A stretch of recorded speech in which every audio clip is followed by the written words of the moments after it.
Hey everyone, welcome to a new live episode of the Promised Land podcast. Hopefully you're well on this Monday where the weather's getting well, the nights are drawing in.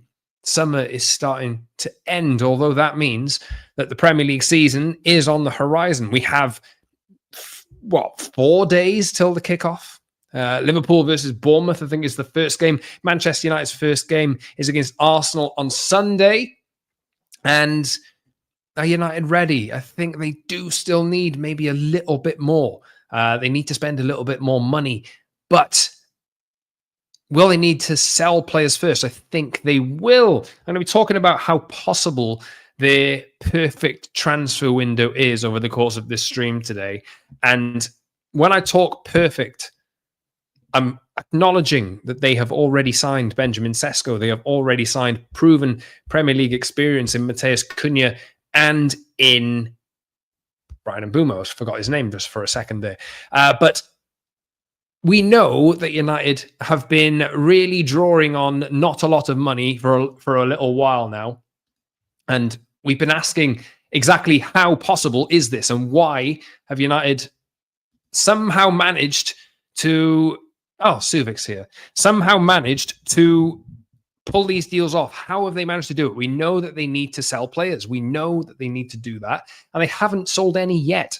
So what's stopping United from doing these two deals? I'll be talking about that over the course of the podcast today. If you're live, if you're with me, please jump in the chat section. Suvik is here. Says hello. Hello, mate. How you doing? I need to change how these comments are coming up. There you go. Suvik is a regular, very much appreciated. If you're also on the stream, if you're watching along, please get in the comment section. Please like the video if you've not done so already. And we will try and get to the first milestone of 1,000 subscribers on this channel. Let me know, guys, if you're in here. I see Nathan's here as well. Rugby Itch is here as well. Hello, guys. Is my internet holding up okay? Because I'm not in my home. I'm, as I've explained to you over the last few days, I have moved around a little bit. So I have an absolutely plain background behind me. It's a bit echoey in this room. The lighting is terrible. And I don't know if this is coming across okay. But if you guys are... Fantastic. If you see any issues with this, please let me know. But hi there to Nathan. Hi there to Rugby Itch. And all good and all good. Looks pretty good to me. Suvik and Rugby Itch as well, saying, confirming that all is well and good. How are you guys doing, by the way? Nice to see you again. Sorry, I couldn't stream Friday. I didn't stream Saturday, but I did put a version of the podcast up on the channel a couple of days ago after the friendly against Fiorentina, David De Gea's return, and Ahmad dropping a Panenka on a goalkeeper, which I saw there was an Instagram account saying that Ahmad Panenka David De Gea. And, you know, he didn't. He obviously didn't. How is this kind of nonsense allowed to get hundreds of thousands of views? It is really, really annoying. But yeah, cheers, Nathan. No need to explain. But look, guys, I'm probably going to be talking a little bit today about, as is suggested in the thumbnail, how possible and how realistic is this dream transfer window for United to do before the end of the month. Now, there is lots to do. Let's just say that there's lots to do in terms of the incomings and in terms of the outgoings as well. I'll maybe be talking a little bit about Rasmus Højlund, a little bit about Benjamin Sesko as well, because he's done an interview which has been released today with Manchester United's channels, this kind of thing. And I think I have a... It sounds incredibly unrealistic, but I just do have a gut feeling, really, especially with Baleba, that I think United are going to try and make this happen. And there's this thing going around of, are you a believer? Let me know if you guys are in the comment section. I think I am. I think I believe that this is going to happen. Even though it's been outlined that it's massively, massively unlikely by lots of different people. And in this current state, it is massively unlikely because, you know, I don't have any money left, obviously. That's how it seems. But what do United need to do in order to get to that point of it making it possible? We'll wait and see, and I'll maybe discuss that over the course of the podcast as well. We're talking about Carlos Baleba and also Gigi Donnarumma as well. There's lots of stuff going on around Gigi Donnarumma. especially over the last hour or so, with him being left out of the PSG squad for the Super Cup. And it now seems as though he is going to leave PSG before the end of the transfer window, which I don't think anybody really saw coming. He was literally the best goalkeeper in the world last year. And PSG have gone in and signed, to be fair to them, they've signed, I think, one of the best French goalkeeping prospects around, or one of the best goalkeeping prospects around, who can probably be that goalkeeper for them for a number of years to come, in Chevalier, who I've been talking about potentially United going after over the last few weeks. That hasn't been a thing, but they have gone and signed him from Lille, and now essentially communicated to Donnarumma that he is number 2 / not in favour at all. So it seems as though, according to Fabrizio Romano, that he's going to leave the club before the end of the window. Will he join Manchester City? Will he join Chelsea? Do United have a chance? Should United go there?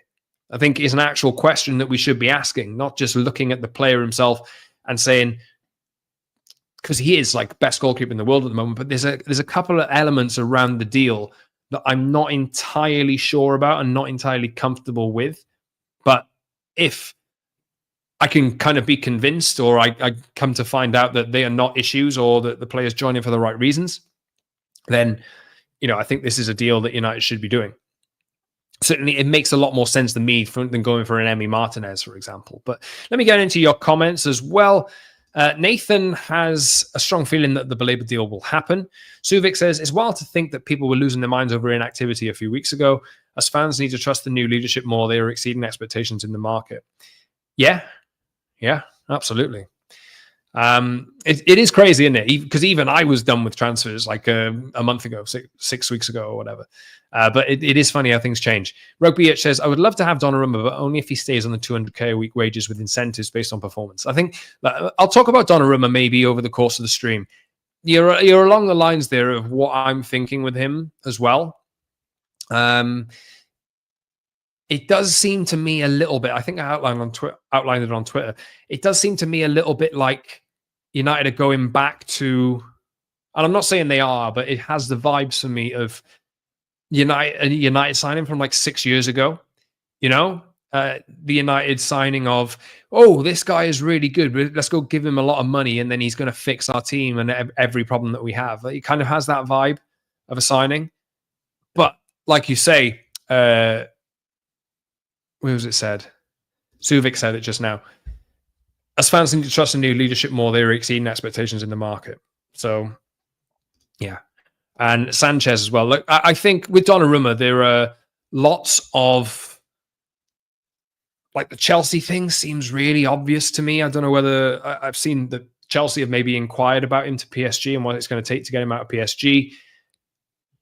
Chelsea have Champions League football. They have a big project that they put on together. They could probably do with a bit of experience as well. And Donnarumma has that in spades. So he does make a lot of sense for a lot of clubs. Manchester City as well, also in the mix for him. But I'm already doing the Donnarumma section. I wanted to leave it until a little bit later, but I'll come back to it maybe. Fred says, hi, buddy. Nice to catch you again. Hello, mate. You too. Please like the stream, guys, if you have not done so already, and please get in the comment section if you would like to. I would love to bounce off you guys and the things that you're saying in the comments. And yeah, like the stream so more people see it. Still a small channel, obviously. I need to do that myself. 1 second. Need to make sure that I am supporting my own channel, because that is literally where we are at the moment. But let's see. Be back with you in just a second now. There we go. Right. Okay. So let's talk about Rasmus Højlund first, because I would love to know what you guys think about these Højlund developments since the weekend. I haven't done a live actually since last Thursday, I think. So I haven't had the chance to like speak to the live chat and speak to you guys about thoughts on Højlund, because I've always been very, or maybe I'll go to Jason first here.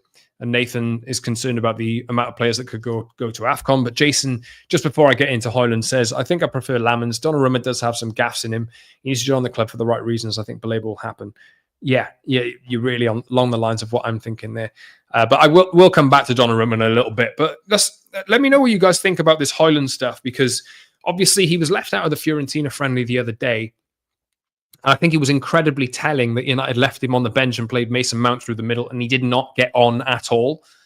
I think that is a message that you are sending directly or indirectly to the player that the time has come. I've spoken over the last few weeks about United not really being able to give Højlund that kind of clarity that, hey, you go find a new club, because they hadn't signed Sesko yet, because they hadn't done the deal for a new striker who's going to be his replacement. Now that the deal's done and Sesko is presented to the Old Trafford crowd and this kind of thing, Rasmus Højlund's place as the centre forward in this team is going to somebody else. So what United do have now is the ability to go and tell Højlund that you're surplus to requirements, or we want to sell you, we want to raise money for you.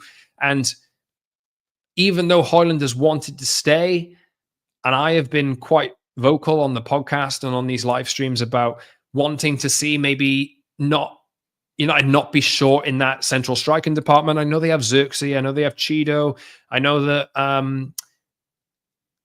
thanks, Mark, by the way. I know that Mbumo can play through the middle. I know that Cunha can play through the middle as well. And there are other options that you can have, and maybe United feel like they're covered. But for me, I do like the idea of having two strikers who are competing for that position in Højlund and Benjamin Sesko.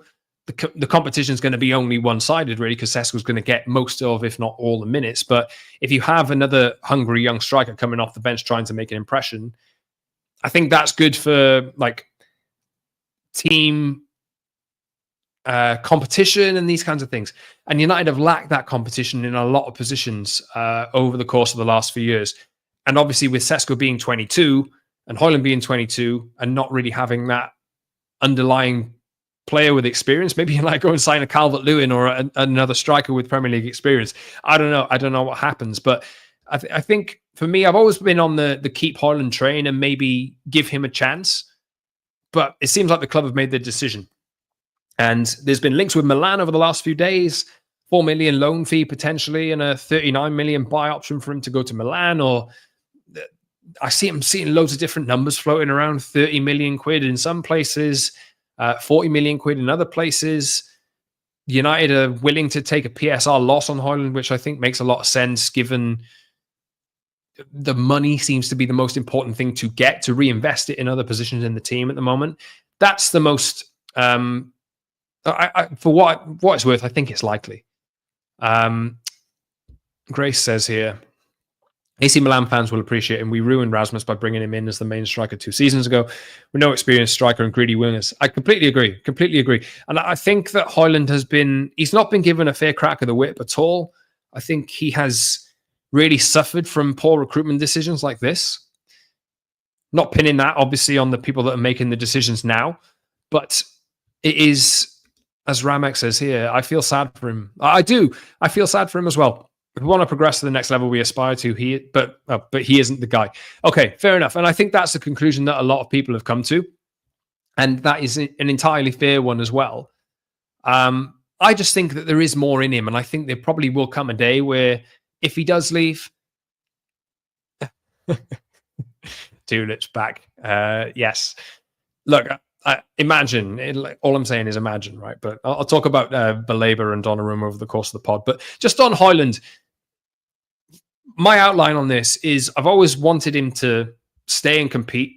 He's wanted to stay and compete. I think seems to be pretty honest to me. I'm quite sad for him that it's come this way. But what I've been asking for all summer is ruthlessness from the decision makers at United. And I don't think we'd had that so far. I think there are maybe more players in this first team squad that I would have liked to have seen shipped out of the club. But I can't go and sit here and say I want to see ruthlessness and then disagree with that ruthlessness being shown if it's a player that I maybe don't agree with on being shown the door, if you know what I mean. Because I can obviously see the reasons for making this sale. I can see the reasons for letting him go. I can understand all of that. I can. And it's not really... United are in a position really where they need to prioritize making the team the absolute best it can be. And I'm talking about the 11 to start with, and there's holes in the 11 at the moment. If you feel like there are players that you can sell to bring money in to strengthen the 2 weaknesses, there are 2 weaknesses in the team. You know what they are: midfield and goalkeeper. if you raise money before the end of the window and you feel like that gives you a fighting chance of addressing those 2 weak positions with really quality players, I can get on board with it. I can understand it. That's kind of where I stand. And there are obviously, Tulip says here, Rasmus was pretty carrying defenders on his back and wrestling. Yeah, I mean, you do see a lot of that. And that was one of the big criticisms. Like, people don't have a lot of patience for it. I was more in the camp of he's 22 years old, or he's 20, 21, 22 years old when he's playing in the United shirt, and there's too much pressure on him, too much expectation on him, too much experience, and he's not the fully like developed player that he's going to be yet. He did have some good patches, like 5 Champions League group stage goals, these kinds of things. I think there's a player in there, and I'm sad to see him go. I think there is a player in there. I think he will score goals, and it's going to obviously be somewhere else now. But I think the most important thing really is that United are making the right decisions, or decisions that they feel like they can raise money through. As long as they raise money for the right reasons and go and reinvest it in the areas that we see are problems, no issue with it at all. And I think that's what they're trying to do with this. Some more comments from you guys.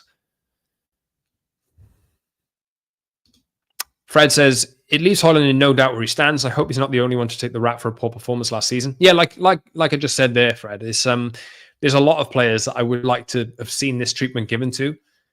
I've not seen enough of it really, but I can't.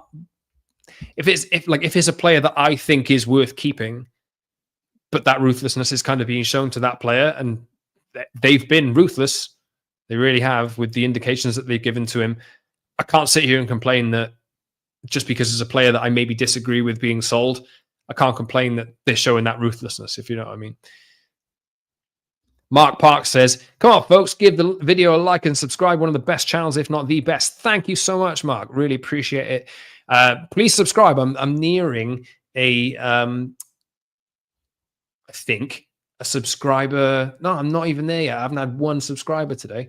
Come on, guys. Please subscribe to the channel. I would really, really appreciate it. I'm trying to hit a milestone on subscribers, but if you've not subscribed already, please do. Get in the comments as well. I'm going to read through a few more of them. Nathan says, I would have loved Haaland to stay. He's still young and has lots of pressure on him. I think he would do better with less pressure. Tulip, I've read out, or no, I haven't. We make too many excuses for Rasmus. Yamal was 16 carrying his nation to the Euros, and Mbappe 18 carrying to the World Cup. I disagree with that in terms of like ages of like players develop at different rates. And players become really good at certain ages. Just because Yamal's 16 and doing what he's doing, and Mbappe was 18 doing what he was doing, or 17 doing what he was doing, doesn't necessarily mean that you should judge every single player in the world to those levels, just because those players are doing really well at certain ages. Like, will Kylian Mbappe be, by 30, 31, is he still going to be... You saw what happened to Wayne Rooney, for example. Like, he was amazing at 18 and 16. And 18, he tore up the Euros, and then by 30, he was kind of like on his last legs, you know, and had to change. Maybe 30 is a bit too harsh, but Grace says, now we bring in Cunha and Mbumo. He deserves a season with another striker competing with him too. That's kind of where I was with that. But Ramek says here, I like this approach of giving players 2 years, which will make our team better in the long term. Even if Sesko fails after 2 seasons, we should sell him just like we're doing with Haaland now. Yep. Beyond everyone else being poor, he was so bad last season, literally a non-existent presence. Anytime Xerxes was on, looked like we had 11 players again. Completely agree. I do agree. Jonathan says, hello, mate. I feel sad for Rasmus, but the club were being criticised daily for not being ruthless when they are. Yep. Nailed it. And that was the case. Like, playing with 10 men, anytime Rasmus was on the pitch, the ball wasn't sticking. And like, just a point on Sesko, he's done in his interview today. He's absolutely massive. He is like 6'5" or whatever. You know, there's an Ibrahimovic song, 6'5". You know how it goes. I'm not going to repeat it on the stream, but he's said that he sees Zlatan as his idol. It's kind of nice. Different players entirely, but it really struck me when I was seeing him in kind of like the training gear and this kind of thing, like how massive he is. Like, it's 6'5", but he's really a lot more filled out than I thought he was. Yes, Suvik, you know. And when you talk about like the ball not sticking to Rasmus or not sticking to a striker, and you're not being able to get up the pitch, I'm interested to see how Sesko does in this element, because he's good at that. He's good at running the channels. He's good at like holding people off. He's really good in the air. Good footwork, kind of knits things together better. We'll see whether he's able to do that in the Premier League versus the Bundesliga and other leagues, because it's just a hell of a lot different, isn't it? But I'm optimistic about Sesko. And yeah, it's just struck me over the last few days, like how much of a physical presence there is. We've spoke so much about physical presence in United's team, like whether that's covering ground or ability in the air or winning second balls or holding the ball, like and holding it up, bringing other players into the game. United have not been a physically dominant team in the Premier League for a long time. And now this year they've signed Matheus Cunha, who's, a fair size himself, but really good at dribbling and a hell of a lot quicker than I actually thought he was as well, looking at him in pre-season. Bryan Mbeumo, massive on sprints, runs all day. That kind of physicality is a different kind of physicality, but, he's strong as well. You got Sesko, who is an absolute unit through the middle. And now United are potentially looking at Carlos Baleba as well, who's another one of those, like, big physical presences in the midfield area, which I think is the most important one as well. More comments. We don't all mind ruthlessness until it's a favorite player. Then it's suddenly not ruthless. It's just plain mean. Jonathan says, hope you're doing okay in the temporary settings, mate. Yeah, I think so. The lighting I'm not happy with, but it is what it is. I brought my microphone with me, so hopefully I sound okay. I think the internet's holding up as well, so fingers crossed it does. Hopefully I'll do more streams over the course of the week, but I'm getting like internet warnings in my top corner. So I think as long as it's okay, if you see any issues, please let me know in the comments. But Rugby It says, honestly feel bad for Højlund. As you can tell, he's a true United fan, but he and the rest of the side lacked consistency last season, hence why United need to be ruthless. Rasmus is a good lad, but he's not a good Premier League striker. If we can get 44 million all in for him, wow. Yeah, look, if they can, wow. Tulips again says, Milan have no elite starting striker, so we'll get good minutes. Jimenez is okay, but not a guaranteed starter for them. They spent like 30, 40 million on him, didn't they? Like a year ago? Or was it in January? Jonathan says, I think he won't go out permanently, but on loan, so he has a chance to improve the situation if he has the gumption.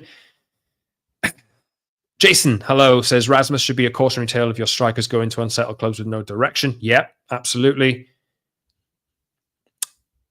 Had that one. Freedom fighters being needing the chop. And Grace is saying here as well, are we giving the same treatment to Shaw, Mount Casemiro, etc.?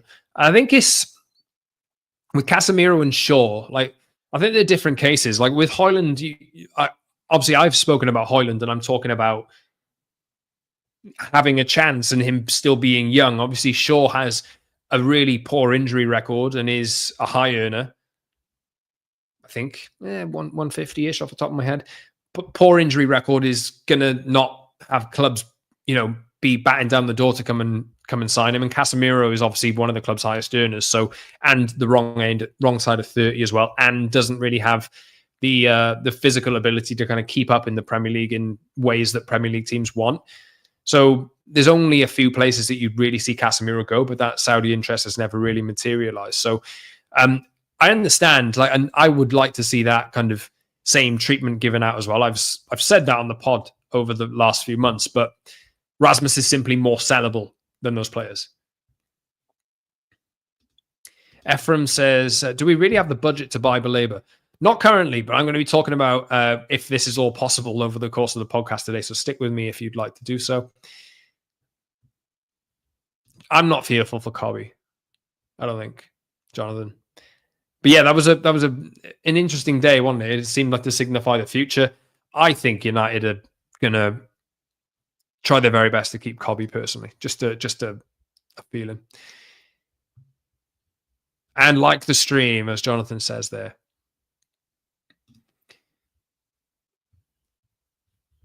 God, right, okay. I was going to try and go through all the comments, but yeah, maybe I'll just pick out a couple more. Marcus says here, I really like what's going on at the club, although I think the impatient part of the fan base might have hurried things along. Me too. I've been trying to, like, on the podcast. If you've been subscribed to it, you can subscribe in the description. If you want to get audio, this podcast's been running for about 5 years, 4 or 5 years on audio format. So over the course of that time, I've been seeing all the meltdowns and this kind of thing, especially since the ownership takeover. Been trying to really hammer it home for people who would listen that just be a bit patient, because I think they're in the club for the right reasons, and now you're starting to see things take a positive turn off the pitch anyway after a lot of difficulty. Dave says, do you think we'll see a team without Bruno in 26-27? I have a hunch this might be his last year, but could be wrong. Yes, I personally do. I think that it depends, really. It depends how it goes. I think with Bruno, he's had the opportunity to move to Saudi Arabia last year and also this year. And neither time was the right time. I still think, and I have heard this as well in different places, that offer will still be there for him on the table, or some kind of offer on the table after the 2026 World Cup. I think what he has said is he wants to get through the World Cup first and then maybe take the decision. So it would not surprise me at all. We're talking about like United raising money. And I think Bruno, for me, and what I said earlier in the summer was, it's kind of divisive one, but I would have done the sale. If he wanted to, or if it was 100 million, and I would have done it. But I think Amorim and the club wanted to keep him. And I understand that because they do lack leadership as well. So he could end up staying. It depends on United's financial picture and the situation, what Bruno wants. If he wants that kind of payday, I think it will remain there for him. So I have a hunch he will leave as well. Tulip says, you didn't find my username. I didn't actually. I did try once. Please drop me a comment underneath or something like that, and I'll have a look again. Grace says, like and subscribe, guys and girls, and we'll beat Arsenal 8-2 again. Imagine that.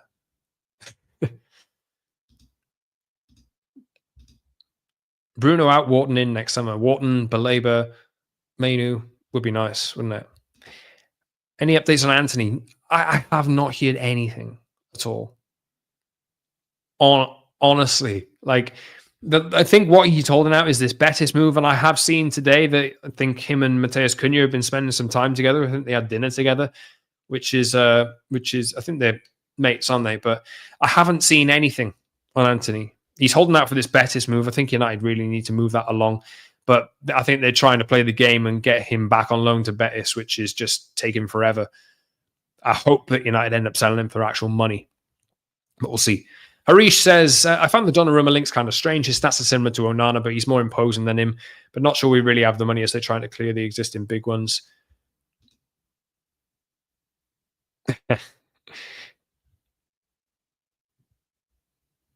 Cool, Tulip. Thanks.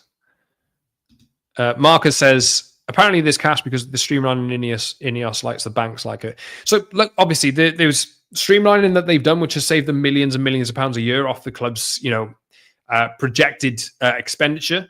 I understand that.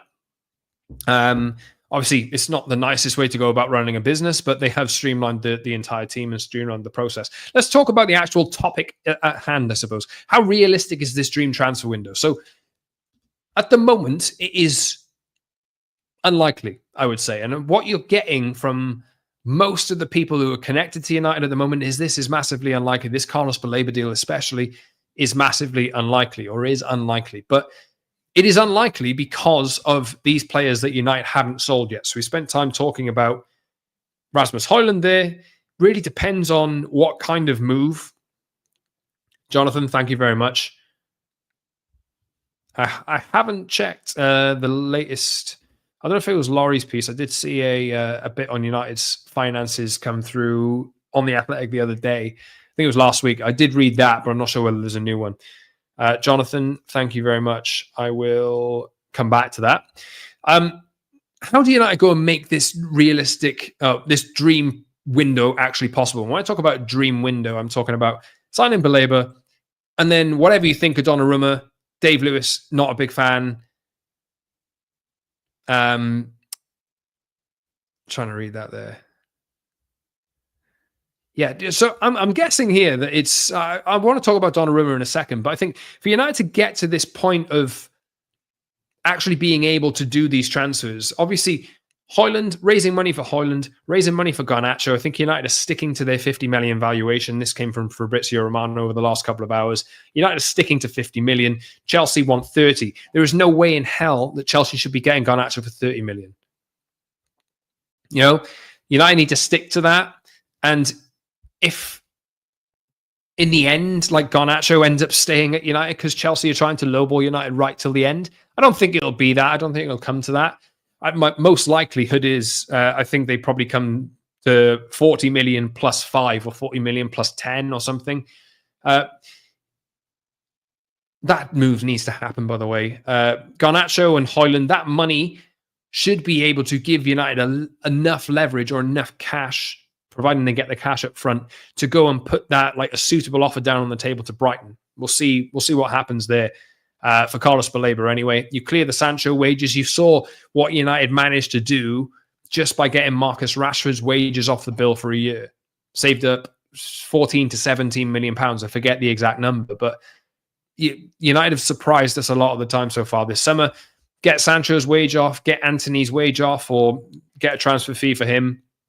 And that will give United that flexibility to go in and try and get at least one of the two. And when I'm talking one of the two, Baleba is the most important player here. Baleba is the most important player. I think Ephraim's asked here, what's our plan B if we fail to sign Baleba without an alternative? The midfield problem could persist for another season. Yes, it could. I've seen, is it Lamine Camara from Monaco, I think has been linked today, but that didn't really come from, any kind of verifiable source. I just saw like chat about that on Twitter. I think that's another player that is an alternative that could come in and do a job. But for me, I just think like the best thing to do here is to just, I feel like United are putting this Baleba stuff out because I think they will get him. And there's obviously a bit of like, this is unlikely, but it is imperative for me that United address the midfield this year. I'd like to see goalkeeper as well, but address the midfield and get the best that you can possibly get in that position. Because I explained this on the podcast a little bit earlier that I released on audio format, so you can go and check that out now. Although it's the same as what I've been talking about here. Go and build a squad which is going to be capable of progressing forward. If you can front load it this year, there's no, like, if United get a player on loan in midfield this year, or go cheap and then that doesn't really work because that player isn't proven in the Premier League and it doesn't work. If they go that way and then the season doesn't go well and they come 7th or they come 8th, Carlos Baleba is probably going to leave Brighton next year. And next year, I think you would have the likes of Chelsea, Manchester City, Arsenal, Liverpool, those kinds of teams who are looking at doing a deal for him because Brighton would be ready to sell. And I think everybody's really thought that Baleba would leave next summer, not this one. So United need to put things in order. And if they've identified this player as being the all-singing, all-dancing player that will transform their midfield, and I think everybody thinks that he is, not to put pressure on a 21-year-old as being the saviour and the fixer of this Manchester United team, but that's kind of where we are. I think everybody, no matter who the team supports, can really agree that this is a game changer of a signing if they can get it done. I think United have to, and this is the way that I think they go in, they're banking on trying to get all of that heavy business done this year, even if it means they're outlaying way more financially than anybody really expected, to go and make sure that the team performs on the pitch, that there's no weaknesses on the pitch, that the team, no matter who the manager is, should be able to compete every week in the Premier League and perform to their maximum levels in the Premier League. Rather than going and signing a player who is a maybe and not proven, and that not being the actual answer, and then you wasted another 30 million quid on a player that isn't necessarily the answer that you need to shift on again. And then you still haven't solved the problem. Obviously, it could go the other way, and that player could prove to be a bargain signing. But I think with Baleba, he will get a big move somewhere and everybody will look at him in a few years. I think this is pretty much guaranteed. Everyone will look at him in a few years and go, wow, this lad is amazing. So United need their version of a Rodri, a Rice, a Caicedo. I think they need that. And as Marcus says here, like, do it so all you have to do is fill a few positions next season. If United get a goalkeeper and a central midfielder this summer, where are the weaknesses in the team then? You know, I think maybe the central midfield area is still a little bit weak because with Bruno in there, I'm not sure that works. But you're one step closer to having a midfield that is athletic and physical and is able to do everything. You know, and maybe you can go and add to that next summer, or maybe Kobbie Mainoo then develops into that player that everybody hopes he's going to be. That's certainly the way that I see it. Bring Baleba in. If you can, just move heaven and earth to do it this year. That's my take on it. If you have to sell players that have had an unfair go, like Rasmus or something like that, just do it in order to get this signing done, because it is that kind of transformative signing that United will need to make. And then there can't really then be any excuses about why this team isn't performing anymore. Moving forward, Casemiro goes, Jadon Sancho goes. Maybe a big Bruno sale happens next summer. United are in a much healthier financial position then because they're making the savings, and maybe that they can go and like sell players down the line to keep strengthening their cash position, their financial position moving forward. But if you front load it this year, it's not the wisest thing. I've seen people talking about credit facilities. I can't remember. It was Jonathan, wasn't it? Is it Wheeler that said we've opened a new revolving credit facility? I don't know. We don't really have clarity on that at the moment. I'm not sure what it is. Whether I did see that United had paid down 50 million worth of the credit facility that was already open, that they had not maxed out, but they had used a fair chunk of. So if they paid 50 million off it this year, that means that there's a little bit more room in order to kind of go in there and spend more on it. I think United were always using the credit facility in the wrong way previously. It was, oh, we're running out of money. Let's just put this deal on this credit facility and we'll move forward. But we're not actually going about solving any of our cash flow issues. You know, now those issues have been solved.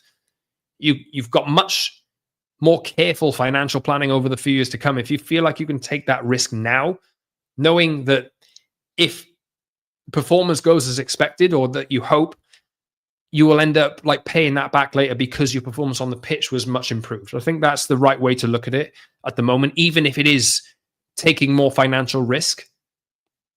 That would be the way that I would do it. But loaning Højlund saves somewhere in the region of 10 million, apparently. Yeah, absolutely. Which Chelsea player plus cash would you take if it meant getting rid of Garnacho?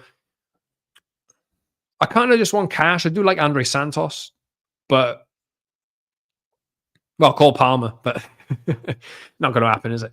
Andre Santos, but I don't think Chelsea are going to do that one. I think it's just cash. You have to do just cash.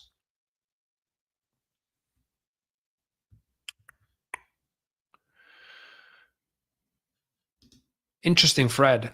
In my opinion, the keeper situation is more important. Another season with Donnarumma between the sticks worries me. I think the central midfield is the most important one personally, but I do agree that the goalkeeper is important as well.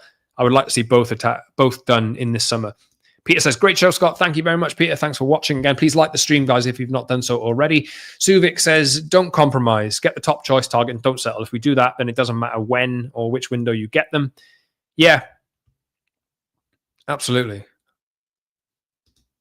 He seems the most obvious centre midfield signing since United went out and broke records for Brian Robson and then Roy Keane. Those, I was only a very, very young child when Roy Keane was signed. But yeah, I kind of get the equivalence. Tyler Adams and Andre both have engines. Yeah, I agree.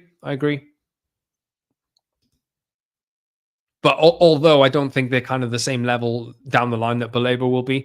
Are you craving a 4-3-3 manager, Grace? I know there's a lot of people out there. Ramek's along the right lines. It's now or never, I think. It is. There's no guarantee next year that Carlos Baleba... If United don't have a good season this year, I don't think they're getting Baleba next year. Basically. Laurie said we've extended it. Okay. I haven't seen that yet.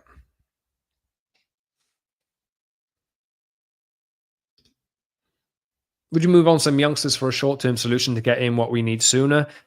Depends who they are, really. I think there's only I've said this a few times. There's only 2 players really. I put maybe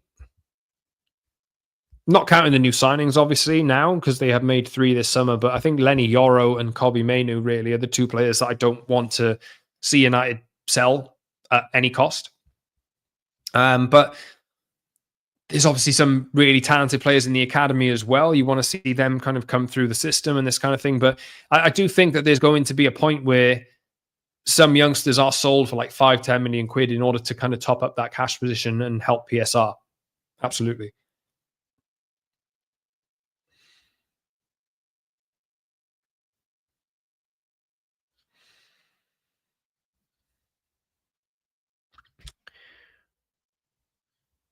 So I'm just looking at your comments, guys, and then I'll jump into the Donnarumma bit as well, because I haven't spoke about Donnarumma yet, and that's been the kind of news this evening's been around him. So I've seen over the course of the pod so far from you guys in the comments that not everybody is convinced on Donnarumma,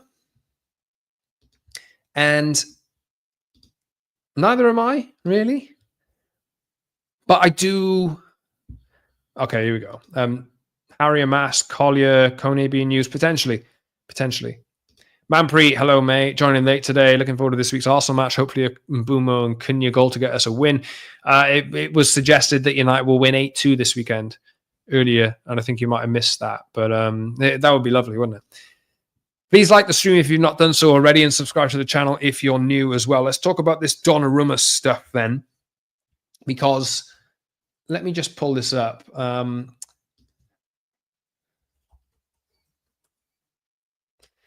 What is the latest on him? Donnarumma will leave PSG for sure, most likely this or eventually next summer. The relationship is completely broken after PSG decide to exclude him from the Super Cup squad against Tottenham. The Premier League is the most likely destination. Then you've got the likes of Chelsea and Manchester City who are in the race for him, and they can offer Champions League football, obviously. So I think, and the kind of wages that maybe that United are can offer as well. I'm trying to kind of get my head around what I think around this one. Like, my gut says absolutely, if you can do it, absolutely do it. I think he goes, Jonathan, I think he goes this summer somewhere. I think he goes this summer. But as Nathan points out here, this goalkeeper is giving me Onana vibes. I don't think we should go for him. I've watched Donnarumma enough times to see him make like some pretty big mistakes. And when I'm talking about like goalkeepers that I want United to sign, one of the most fundamental things, I don't want to see that goalkeeper make mistakes. You know, mistakes that lead to goals. That's the most important thing. Just, I want in there your kind of, and this is a massive stretch, but remember when Edwin van der Sar came in, he was just that, even if it's an experienced option, I don't think really one exists at the moment, especially of that quality, but a goalkeeper that comes in and doesn't even have to be the absolute best goalkeeper in the world, but just one that does not make mistakes, you know? Safe pair of hands, doesn't have to be all singing, all dancing in terms of distribution. I think this is my kind of gut feeling here. He will go to Chelsea because they have Champions League and they're greedy.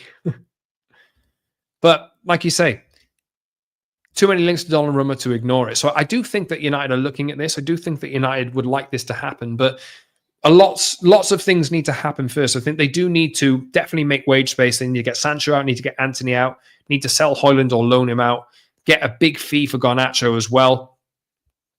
I want the Fiorentina goalkeeper. It's ironic that at the point now that we're at, David De Gea would probably make a good fit for that goalkeeper. But even David De Gea, we've had 2 years of Onana. The year before that with David De Gea, they were mistakes, you know? Remember that? I think United lost 3-0 to Sevilla and De Gea came off his line and got dribbled around. And like, it just seems like United have had goalkeepers for years who've just made mistakes. I want to see like a solid, safe pair of hands that just doesn't mess up at all. And Donnarumma, as a few of you have pointed out, like has had that in his locker over the last few years. But I think you can look at last season and think he's still the best. I think he is the best goalkeeper in the world, probably at present. So it's interesting to see that PSG are making this decision. I do have some red flags around the mistakes that he's made. The other red flag that I have is, but this is exactly it, Marcus. Like 26 million for an Onana replacement, and he's 26 years old. Like, I know that he's made mistakes in the past, but also if you're getting Donnarumma at his best, he does offer that like sense of security. He made some amazing saves in the Champions League last season. He's 26 years old. He's won the Euros with Italy. He's won the Champions League.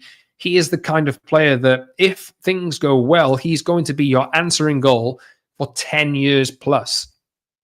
So I definitely see the appeal. Even at 36, 37, 38, you saw how long Gigi Buffon went on for. Like, if they get this right, if he plays well, then he is just, it's a no-brainer. It really is.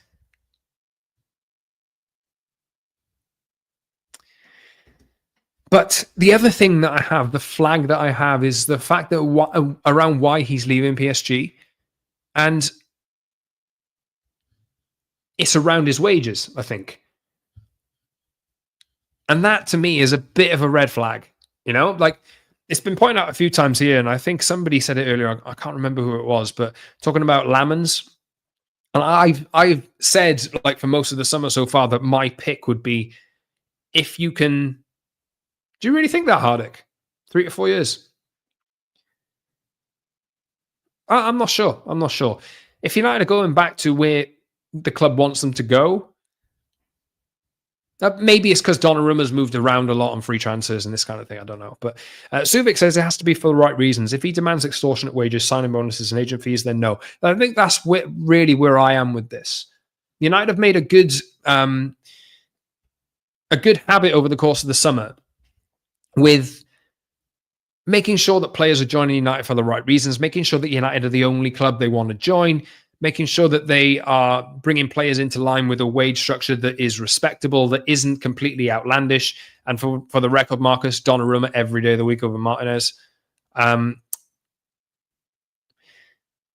If you're getting him for like 25 million quid, and the wage is the most important thing, and the reasons for him joining the club are the most important thing for me, you have to make sure, and I don't doubt that the club will do this, if they're not signing Donnarumma, then I think there's a good reason why. And I kind of, somebody said it earlier in the stream, you have to kind of like understand and respect the decisions that the people at the club are making at the moment, because they're making better decisions than the people previously.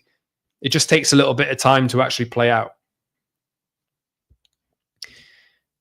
Nath says that wages could be a massive issue. What he's going to ask for, United won't buckle with the mental demands. Fingers that can get good deal. He's a no-brainer. Like, yes. Like, it is... That's one of the big issues for me is the wages. The fact that he's leaving PSG over wage demands is a big red flag. And it makes you think, the last thing I want to see is United go and paying £300,000 a week to another goalkeeper. Remember when David De Gea had that contract, he was like on 375, 350 a week or something. And at the time, I remember saying on videos that I was making back then, play him whatever he wants. He's amazing. But then you pay a goalkeeper whatever they want, or pay a player whatever they want, and like make them a high earner. The moment that performance drops, you've got a problem. And I don't really want to see United going and making that same mistake again. But I do trust that they will make the right decision this time. There's plenty of you here who are preferring Lamens, and Jonathan Ball says here, I still fancy Lamens as the perfect age, can sit behind Onana and learn his craft in England for a year. Manpreet says, I think we'll go for Lamens, fits the Ineos ideology of Onana not leaving this summer. I think this is massively open. I think it really depends on Donnarumma. I think with Lamens, it's a case of just, you know, that deal's ready to go. I think that's the thing. I think Lamens is ready to go. That could be a kind of deal that United do on deadline day or something like that, if there's money left, because they know that they can do it. With Donnarumma, I think it's going to depend a lot on what happens with Donnarumma and other goalkeepers and Emi Martinez and these kinds of players. So I think United will try and see this one out and see how things play out with Donnarumma over the next few days, few weeks. Maybe he ends up going to Chelsea, maybe goes to Manchester City or something like that. But yeah, I think he will make, as is pointed out here to Marcus, I think they will make the right choice. Just have that little bit of belief, really, that you do have a group of people that are in charge of the football club now in recruitment terms, making the right decisions. They're prioritizing culture. They're prioritizing making the right decisions and fostering the right culture within the football club in order for the club to grow. Because what's held United back over the years, even though they spent $1 billion plus under the glazes of the club's own money, as people love to point out that United have spent as much as Manchester City over the years, they've spent it wrongly. They've not spent it in the right way. They've not spent it on players for the right reasons. Now it seems as though they are going to spend it for the right reasons. They know what they're doing. They know the culture, how important that is. They know talent. They know how important that is. Like it's all about attitude as well and what's important. Grace says we just have to believe in Ineos. There we go. Manpreet says, again, Scott, as I said, there's enough evidence in this administration will take the right call. We just need to wait. We have the right people who know what they need to do. Nate says, we got footballing men making football decisions. I have the utmost faith in Vavell and Wilcox. This is so good. This is so good. This is not what it used to be. It's really refreshing. It's kind of nice to see that people are starting to believe. It's taking a little bit of time, but United have how we get to this point and how people will start to believe is because you need to see evidence of that working. I think you look at United's window last year, the fact they got Yoro in, some of the other players that they signed, maybe Ugarte wasn't the right fit or whatever, but generally, I think you look at the transfer record so far, and it's not been a rousing success, but it's been better, you know? At least United are bringing in players who you think are the right characters, the right fit.